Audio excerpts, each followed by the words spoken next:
Good morning, good afternoon, and good evening, everyone. My name is Professor V, and hopefully some of you have not forgotten the sound of my voice. But if you have, I was the assistant to your teacher a few months ago back in February and March. Please forgive my long absence, but school has been difficult. However, I have decided to come back and work with your teacher in order to create this next series of videos in order to help you guys with your instruction for the next, foreseeable future. At least until this school year is over.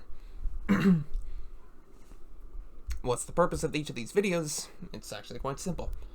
What I intend to do is to provide an extension on your teacher's lessons, making them a bit more in-depth but not too much to the point of confusion. Along with the general information, each video is going to have a Do Now segment, a set of questions where I will test your knowledge throughout, a set of questions at the end where I want to see just how much you've learned, and a part where you return to the Do Now to see how much you've improved. So, we shall now begin with our first lesson, Energy in Organisms. Before we actually do begin, I'd like all of you to pause this video and either on a Word document or a sheet of paper, write down the answers to the following questions. What is energy? What is energy used for? And what are the three types of organisms that exist based on how they get their energy? I would like it if you could just do this from your own base knowledge and not from using any sort of external source. You may pause the video now. All finished? Then let's move on. So the big question is, what specifically is energy? Well, the answer to that question is, it is a form of power that has the ability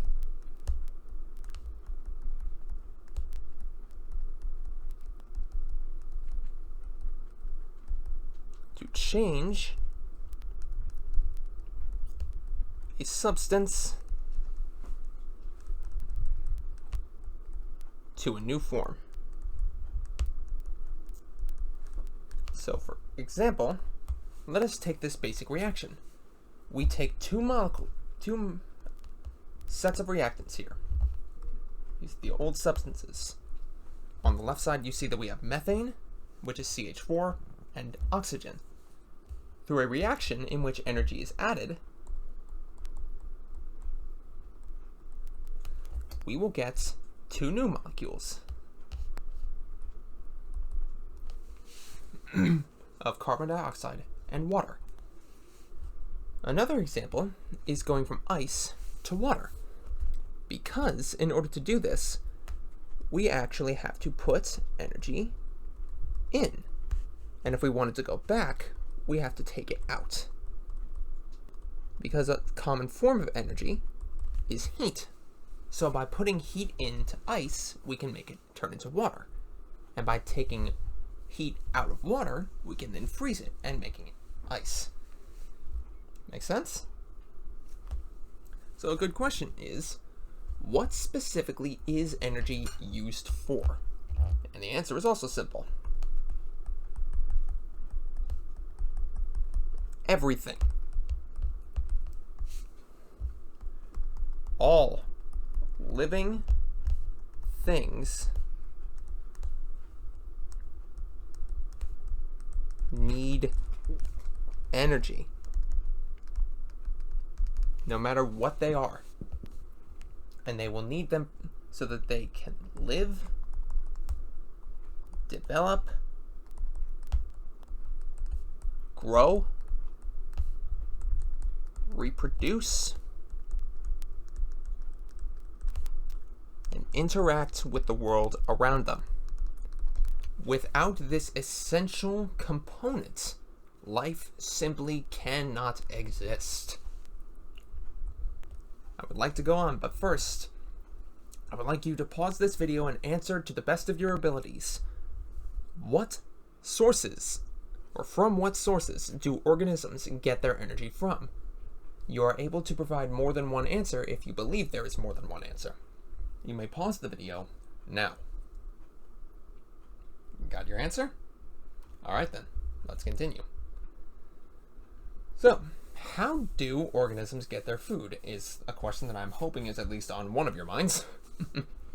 And really, it depends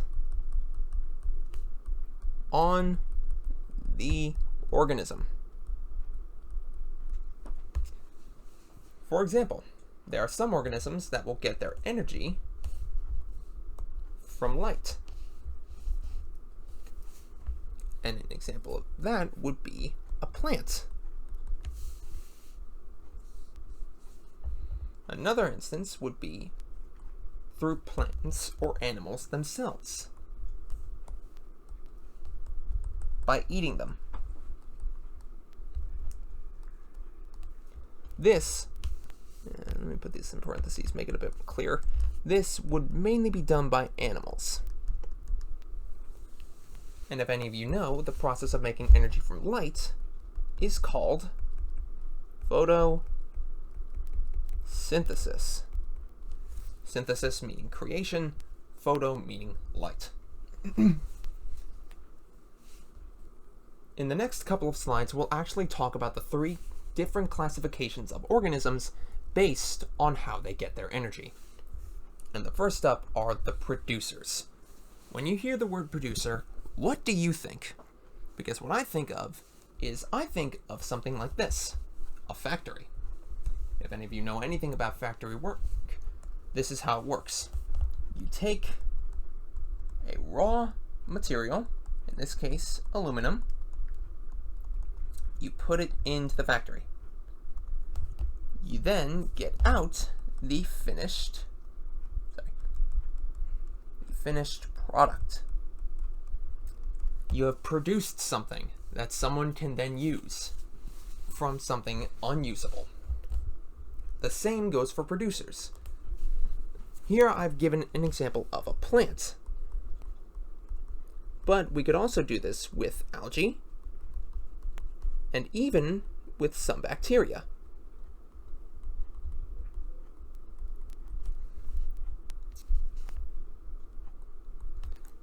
This thing is not working with me right now. Forgive me. In this case,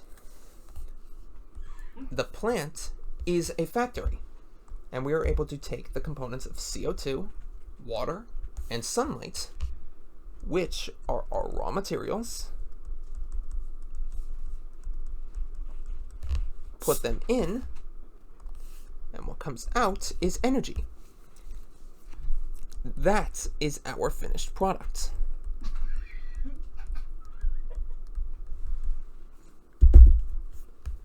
That is our finished product.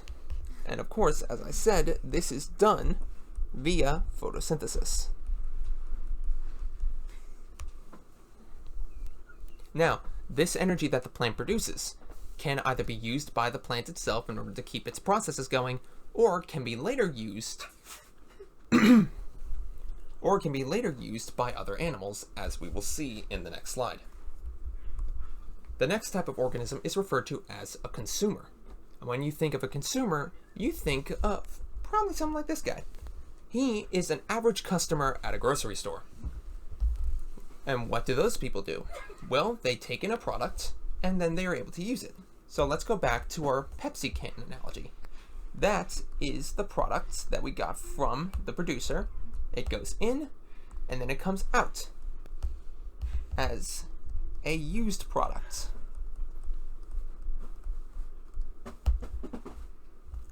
So in other words, we can eat food and then it will, well, not be the same once we've completed it. Much like how when a wolf eats a deer, it will gain energy, and it also leaves behind a carcass. There are 3 main types of consumers that exist. There is an herbivore, which are plants only. So they will take plants into their bodies and they will release both energy and CO2. And the reason why CO2 is important, the reason I mentioned it, is because that is used in photosynthesis. If you've ever heard the old statement to talk to your plants, it's basically stating that as you speak, you release carbon dioxide from your mouth, which then the plant sucks up and is able to use for photosynthesis, which is why some people state that when they talk to their plants, it helps them grow. The second type that we have are carnivores, such as a wolf.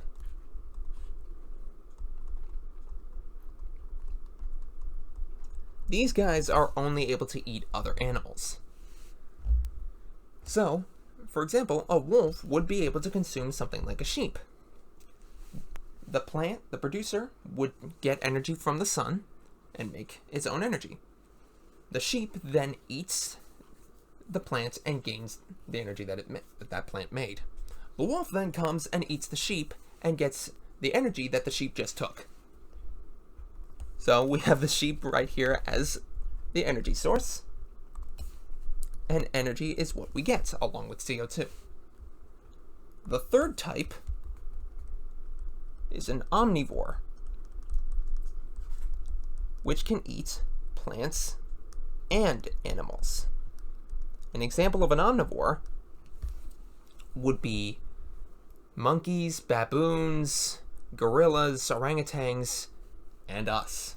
And there are other examples of omnivores that exist in the world, but we are a very common example because we can choose whether or not we even want to eat meat. There are some people in this world that don't. But the fact that we can still process it makes us omnivores. So we can either take plants or animals, bring them in, and then bring energy out. We now get to the final component, the decomposers. When you hear decomposer, what do you think? It basically means break down. And no, I'm not referring to the fact that they like to break down and cry. That means they break, I'm sorry for the joke. It means they break things down into the very small components and then can absorb it. These guys are essential for life to exist. Essentially, it's like a triangle. And without that, and without them, the triangle would not be completed. It'd just be a line.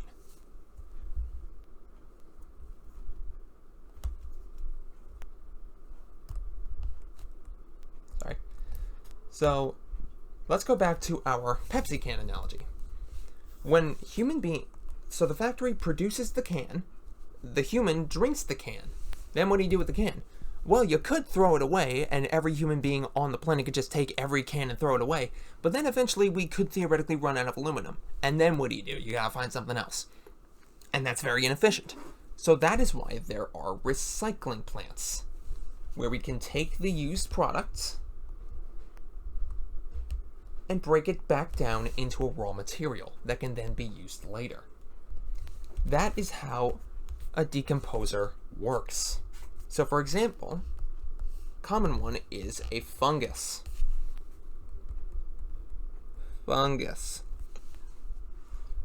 They are able to take dead material, such as a fallen log, an animal carcass, what have you, bring them in, and release energy, and also nutrients. These nutrients can then go and be used for the producers.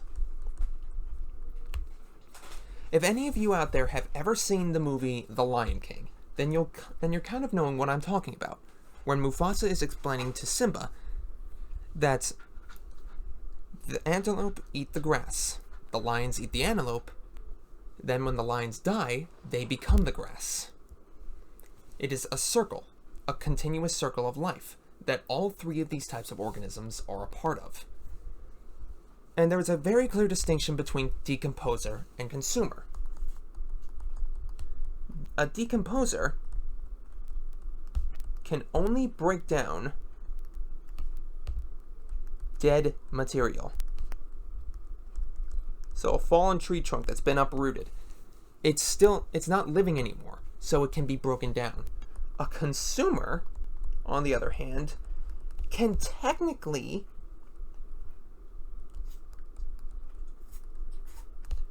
eat something, whether it's living or dead, but it consumes it in a different way. When you buy meat from a supermarket, technically the organism is not living, but we're not ingesting it with enzymes that break it down and then we absorb that. We just eat it. And in the wild, a lot of animals will kill their prey while it's still living. And as they're doing that, they're eating it. So a decomposer and a consumer are not the same thing. Do not get them confused. We are now coming towards the end of this video, but I would like you to show me what you've learned. I would like all of you to answer these questions in complete sentences to the best of your ability. And please try not to go back to earlier in the video. What is energy specifically? Is the first question. Producers get their energy from light, CO2, water, and nutrients from the environment. Where do those nutrients come from? What kind of organism do they come from? What is the name of the process that producers use to make energy? And then finally, what are the 3 types of consumers? What kinds of food do each of them eat? And give an example of each. You may pause the video to answer these now.